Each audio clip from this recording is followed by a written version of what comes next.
नमस्कार, मैं हूं अंकुर और आप देख रहे हैं सत्य हिंदी बुलेटिन। एक नजर डाल लेते हैं अब तक की खबरों पर। राहुल गांधी आज अपनी भारत जोड़ो यात्रा में चलते हुए पुलवामा पहुंचे, जहां पर उन्होंने पुलवामा हमले के शहीदों को नमन किया। राहुल गांधी ने हमले वाली जगह पर फूल चढ़ाकर प्रार्थना की। उसके बाद वो वहां से यात्रा पर आगे बढ़ गए। राहुल गांधी की भारत जोड़ो यात्रा आज अवंतीपुरा से शुरू हुई। आज की इस यात्रा में पीडीपी के नेता और आतंकवाद से प्रभावित अशांत इलाके में जम्मू कश्मीर की पूर्व मुख्यमंत्री महबूबा मुफ्ती अपनी बेटी और मां के साथ यात्रा में शामिल हुई। कश्मीर में जिस तरह का समर्थन राहुल गांधी को मिल रहा है, वो जम्मू कश्मीर के बदलते राजनीतिक हालात का भी संकेत हो सकता है। अगस्त 2019 में जम्मू कश्मीर को विशेष राज्य का दर्जा देने वाली धारा 370 को खत्म करते हुए उसे 2 भागों में बांटकर केंद्र शासित प्रदेश बना दिया गया था। उसके बाद से ही राज्य के विधानसभा चुनाव प्रस्तावित हैं। ऐसे में कश्मीर की 2 प्रमुख पार्टियों के नेताओं का यात्रा में शामिल होना बड़े बदलाव के संकेत दे रहा है। शाहरुख खान की फिल्म पठान के बहिष्कार के आह्वान और हुए विवाद के बीच केंद्रीय मंत्री अनुराग ठाकुर ने कहा कि हमारी फिल्में आज दुनिया में अपना नाम बना रही हैं। तब ऐसे बॉयकॉट जैसी बातें आने से वातावरण पर प्रभाव पड़ता है। वातावरण खराब करने के लिए कई बार पूरी जानकारी के बिना भी लोग कमेंट करते हैं, तो उसका भी नुकसान होता है। ये नहीं होना चाहिए। समाचार एजेंसी एएनआई के मुताबिक केंद्रीय मंत्री अनुराग ठाकुर ने कहा कि भारत सरकार ने central board of film certification बना रखा है। कोई भी फिल्म थिएटर में जाएगी तो वहां से पास होकर ही जाएगी। वो सभी पहलुओं पर नजर रखते हैं। वहां से अनुमति के बाद वो थिएटर में आती है।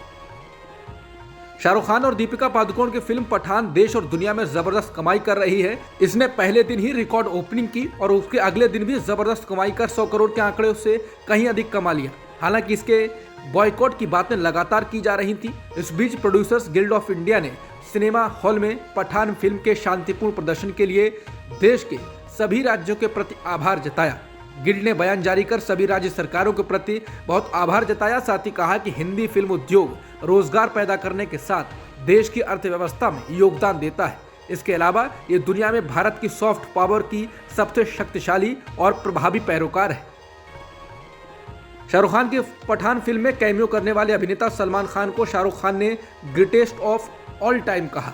दरअसल एक ट्विटर यूजर ने कमेंट कर कहा कि शाहरुख सर, पठान तो हिट हो गई, लेकिन सलमान खान का मुकाबला नहीं कर पाओगे बॉक्स ऑफिस पर। इसके जवाब में शाहरुख ने बहुत ही शानदार तरीके से जवाब देते हुए कहा, सलमान भाई वो क्या कहते हैं आजकल युवा लोग, हाँ गोट यानी ग्रेटेस्ट ऑफ ऑल टाइम। बता दें, सलमान खान और शाहरुख खान के रिश्तों को लेकर लंबे समय तक तकरार वाली खबरें आती रही थी। हालांकि दोनों अभिनेताओं के रिश्ते बीते कई सालों से बहुत ही अच्छे हैं। वो एक दूसरे को अपने से बेहतर बताते रहते हैं। त्रिपुरा चुनाव के लिए बीजेपी ने कुल 60 सीटों में से 48 पर शनिवार को उम्मीदवार घोषित कर दिए। 12 उम्मीदवारों के नाम की घोषणा जल्द ही की जाएगी। मुख्यमंत्री मानिक साहा टाउन बोर्डो वाली सीट से चुनाव लड़ेंगे। सबसे अहम खबर है कि राज्य के पूर्व मुख्यमंत्री बिप्लब देब इस बार विधानसभा चुनाव नहीं लड़ेंगे। मई 2022 में भारतीय जनता पार्टी हाईकमान ने बिप्लब देब को हटाकर डॉक्टर मानिक साहा को नया सीएम बनाया था। मुख्यमंत्री बनने के बाद मानिक साहा ने टाउन बोर्डो वाली सीट से ही उपचुनाव लड़ा था। असम में भारत सरकार ने विदेशी घोषित नागरिकों को स्थायी डिटेंशन सेंटर में भेजना शुरू कर दिया है। भारत सरकार ने अभी 68 विदेशी नागरिकों को इसमें शिफ्ट कर दिया है। असम के ग्वालपाड़ा जिले में विदेशी घोषित नागरिकों को रखने के लिए बनाए गए स्थायी डिटेंशन सेंटर में भेजे गए 68 बंदियों में इस पहले समूह में 45 पुरुष, 21 महिलाएं और 2 बच्चे हैं। बता दें, असम में इससे पहले विदेशी घोषित हुए लोगों के लिए डिटेंशन सेंटर जैसी कोई अलग व्यवस्था नहीं थी। इनको जेल में बने अस्थायी ट्रांजिट कैंप में ही रखा जाता था, लेकिन अब इनके लिए अलग से डिटेंशन सेंटर बना दिया गया है। राजस्थान के भीलवाड़ा में भगवान देवनारायण की 1111वीं जयंती समारोह में आज प्रधानमंत्री मोदी पहुंचे। या उन्होंने कहा कि यहाँ कोई पीएम नहीं आया, मैं पूरे भक्ति भाव से एक यात्री के रूप में आशीर्वाद लेने आया हूँ। उन्होंने इस दौरान कहा कि बीते 8-9 सालों से देश समाज के हर उस वर्ग को सशक्त करने का प्रयास कर रहा है जो उपेक्षित रहा है, वंचित रहा है। भगवान देवनारायण ने जो रास्ता दिखाया है वो सबके साथ से सबके विकास का है। आज देश इसी रास्ते पर चल रहा है। बता दें, भगवान देवनारायण विशेष रूप से गुर्जरों के बीच काफी पूजनीय हैं।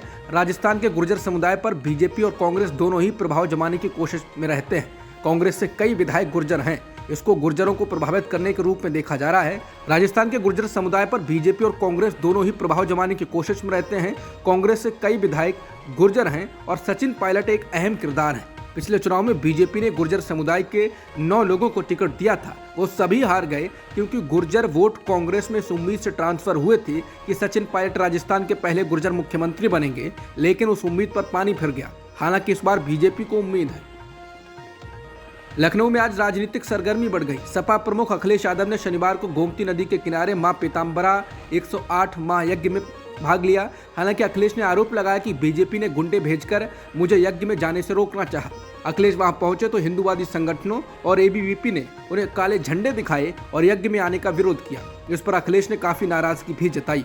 अखिलेश ने मीडिया से कहा कि बीजेपी वालों ने मुझे धर्म यज्ञ में जाने से रोकने के लिए गुंडे भेजे थे। कार्यक्रम स्थल पर ना पुलिस थी और ना कोई अधिकारी। अगर वहां कोई अप्रिय घटना हो जाती तो कौन जिम्मेदार होता? आरएसएस और बीजेपी अब खुलेआम मुझे धमकियां दे रहे हैं, लेकिन एक हम समाजवादी लोग हैं, चाहे जितने गुंडे भेज दो, हम डरने वाले नहीं हैं। अखिलेश यादव ने यज्ञ वाले घटनाक्रम से पहले शनिवार दोपहर को सपा एमएलसी स्वामी प्रसाद मौर्य को बातचीत के लिए बुलाया। इस बैठक से पहले शोर मचा कि स्वामी पर अखिलेश कार्रवाई करेंगे, लेकिन ऐसा कुछ नहीं हुआ। अखिलेश ने उल्टा स्वामी प्रसाद मौर्य से कहा कि वो जाति जनगणना के मुद्दे को आगे बढ़ाएं। यूपी में जाति जनगणना होनी चाहिए।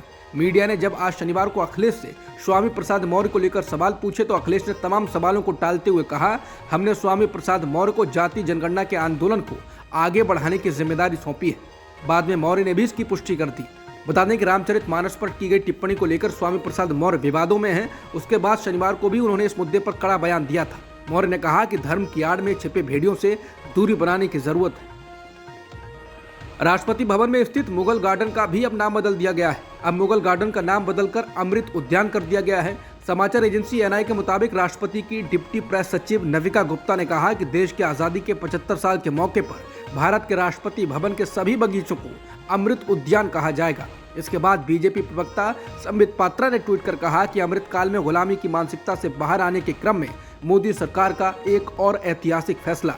राष्ट्रपति भवन में स्थित मुगल गार्डन अब अमृत उद्यान के नाम से जाना जाएगा।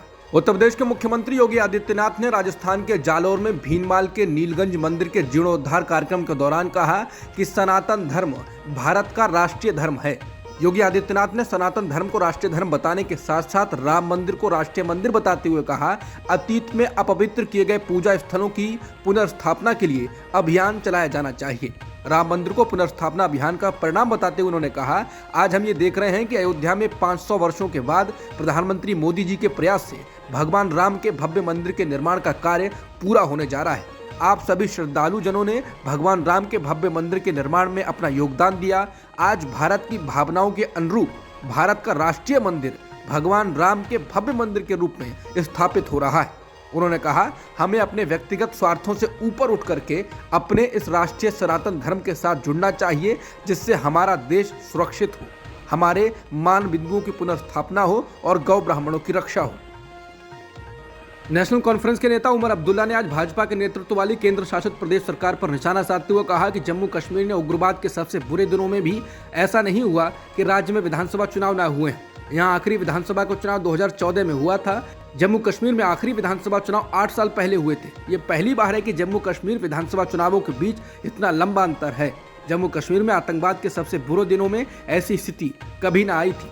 उमर अब्दुल्ला ने ये बात जम्मू कश्मीर के बनिहाल में पत्रकारों को संबोधित करते हुए कही। आगे बात करते हुए उन्होंने कहा कि मैं अब भी मानता हूं कि अनुच्छेद 370 हमारी तुलना में कांग्रेस की विरासत से अधिक है, लेकिन मैं उनकी राजनीति पर टिप्पणी नहीं करना चाहता। जहां तक पूर्ण राज्य के दर्जे का सवाल है, इसे हमसे नहीं छीना जाना चाहिए था। जम्मू और कश्मीर को केंद्र शासित प्रदेश में बनाने की कोई जरूरत नहीं, लेकिन उन्होंने इसे बना दिया है, तो हम फिर से पूर्ण राज्य बनाने का इंतजार कर रहे हैं। हिंडनबर्ग की रिपोर्ट के आने के बाद से अडानी को अकेले शुक्रवार को ही 3.37 लाख करोड़ रुपए का घाटा हुआ और वो दुनिया के अमीरों की सूची में तीसरे स्थान से फिसलकर 7वें पायदान पर पहुंच गए। वहीं दूसरी ओर इसका खामियाजा जीवन बीमा निगम यानी LIC को भी भुगतना पड़ा।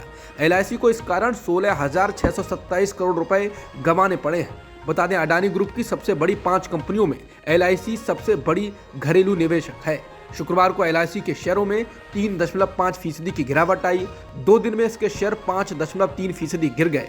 बता दें, रिपोर्ट में हिंडनबर्ग ने अडानी ग्रुप पर कॉरपोरेट दुनिया के सबसे बड़ी धोखाधड़ी करने का आरोप लगाया है। सुप्रीम कोर्ट के पूर्व जज रोहिंटन फली नरीमन ने केंद्रीय कानून मंत्री किरण रिजिजू पर तीखा हमला किया। नरीमन के बयान से सरकार और सुप्रीम कोर्ट कोलिजियम का विवाद बढ़ सकता है। इंडियन एक्सप्रेस की रिपोर्ट के मुताबिक पूर्व जज जस्टिस नरीमन ने कानून मंत्री किरण रिजिजू को याद दिलाया कि अदालत के फैसले को स्वीकार करना उनका कर्तव्य है, चाहे वो सही हो या गलत। 2021 में ही रिटायर होने वाले जस्टिस नरीमन ने न्यायपालिका पर कानून मंत्री की सार्वजनिक टिप्पणी को अदालत की निंदा बताया। कॉलेजियम द्वारा भेजे गए नामों को केंद्र के लटकाने पर उन्होंने कहा, ये लोकतंत्र के लिए खतरनाक है। जस्टिस नरीमन ने सुझाव दिया कि सरकार को जवाब देने के लिए 30 दिनों की समय सीमा दी जाए। अगर सुझाव नहीं आए तो उन्हें अपने आप मंजूर माना जाए। जस्टिस नरीमन ने उपराष्ट्रपति जगदीप धनखड़ का नाम लिए बिना उन पर भी निशाना साधा। उपराष्ट्रपति ने बुनियादी ढांचे के सिद्धांत पर सवाल उठाया था। पूर्व जज ने कहा है, बुनियादी ढांचा तो रहेगा, भगवान का शुक्र है ये रहेगा। मध्य प्रदेश के मुरैना जिले में भारतीय वायुसेना के 2 लड़ाकू विमान सुखोई 30 और मिराज 2000 दुर्घटनाग्रस्त हो गए। दोनों विमान प्रशिक्षण अभ्यास के दौरान दुर्घटनाग्रस्त हुए हैं। मध्य प्रदेश के एडीजीपी आदर्श कटियार ने समाचार एजेंसी पीटीआई को बताया कि विमान दुर्घटना की वजह स्पष्ट नहीं हो पाई है। उन्होंने कहा, यह साफ नहीं है कि विमान हवा में एक दूसरे से टकरा गए थे या नहीं। आदर्श कटियार ने बताया कि 2 पायलटों ने खुद को दुर्घटनाग्रस्त लड़ाकू विमानों से अलग कर लिया था, लेकिन तीसरे पायलट की जानकारी नहीं मिल पाई है। वेस्ट बैंक में घातक इजरायली हमले के बाद एक बंदूकधारी ने पूर्वी यरूशलेम में एक इजरायली बस्ती में एक सिनेगॉग के पास कम से कम 8 लोगों की हत्या कर दी। ये गोलीबारी शुक्रवार शाम को हुई। पहले इसे आतंकी हमला बताया गया, लेकिन यह हमला मात्र एक बंदूकधारी ने किया है, जिसका कोई रिकॉर्ड इजरायली खुफिया एजेंसी मोसाद या अन्य सुरक्षा एजेंसी के पास नहीं है। बंदूकधारी को इजरायली सैनिकों ने मार दिया है। वो पूर्वी यरूशलेम का रहने वाला है। बता दें, फलस्तीन इसराइल के बीच ये संघर्ष नया नहीं है। वेस्ट बैंक के जेनिन कैंप इलाके में गुरुवार को ही इजरायली सैनिकों ने एक घर पर हमला किया था और एक बुजुर्ग महिला सहित 9 फलस्तीनियों को मार दिया था। एक 22 वर्षीय फलस्तीनी युवक को भी गुरुवार को यरूशलेम के उत्तर में अल राम शहर में इजरायली सेना ने गोली मार दी थी। समझा जाता है कि पूर्वी यरूशलेम में हुआ ताजा हमला उसी का बदला लेने के लिए किया गया है। इजरायल ने शुक्रवार को भी गजा पट्टी पर हवाई हमले किए। ये हाल के सालों में वेस्ट बैंक में इजरायली सुरक्षा बलों का सबसे बड़ा अभियान था। अब तक की खबरों में इतना ही। बाकी खबरों के लिए बने रहिए सत्य हिंदी के साथ। नमस्कार।